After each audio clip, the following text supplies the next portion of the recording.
I'm Susan, school psychologist with Growing Character. The CDC reports that 1 in 54 children has been diagnosed with an autism spectrum disorder. Autism can usually be detected by 18 months old, but by age 2 can be reliably diagnosed by an experienced professional. Depending on the symptoms and severity, some parents are even able to recognize some signs of autism as young as 6 to 12 months of age. I'm a firm believer that every child is born with their own unique set of strengths, but by and large, most babies that are developing typically are interested in others and they're responsive to the social world that surrounds them.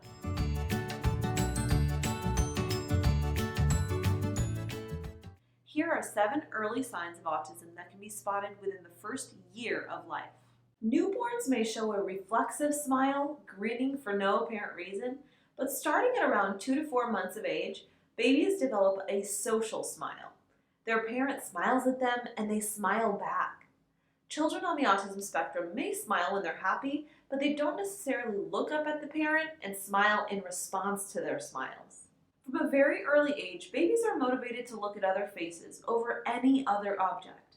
A baby who makes eye contact is showing that she knows what a face is and understands that facial expressions can show how a person is feeling. By 3 months old, if your baby's not readily making eye contact, that may be one of the early signs of autism.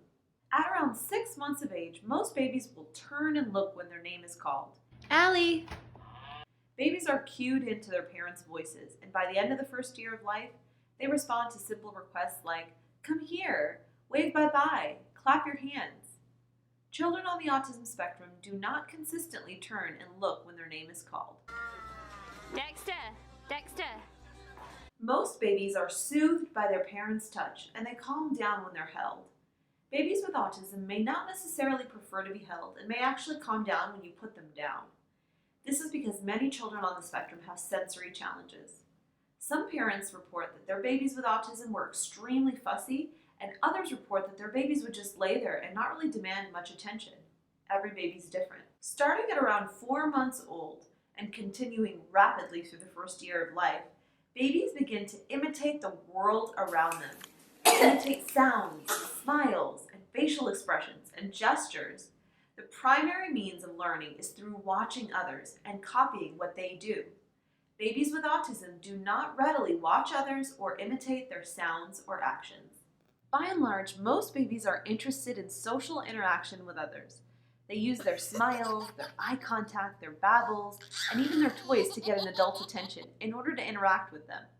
If you find that your baby appears to be more interested in the toys themselves, or your baby gets fixated on playing with an object and it's hard for you to get his attention, this may be one of the red flags that indicate early signs of autism. While most babies do not develop language in the first year of life, they do absolutely have intentional communication. Babies start to babble around 4 to 6 months old, using different sounds like and they start to use gestures like waving or shaking their head, reaching or pointing, clapping. All of these start around 9 months old. Children on the autism spectrum babble and gesture significantly less, and they aren't trying to gain their parents' attention in the same way. All of these are general red flags. 1 or 2 of these signs may not be a problem, but in combination, they may signal a need for further screening and diagnostic evaluation. Bring up these concerns with your child's pediatrician because there may be something else going on. I believe there is neurodiversity in the world. That's the viewpoint that stresses brain differences are normal, rather than looking at them as deficits. With that said, as a psychologist who's trained to look for these differences every day, early detection and early intervention are the keys when it comes to autism, and they can have a lifetime of positive impact for children on the autism spectrum.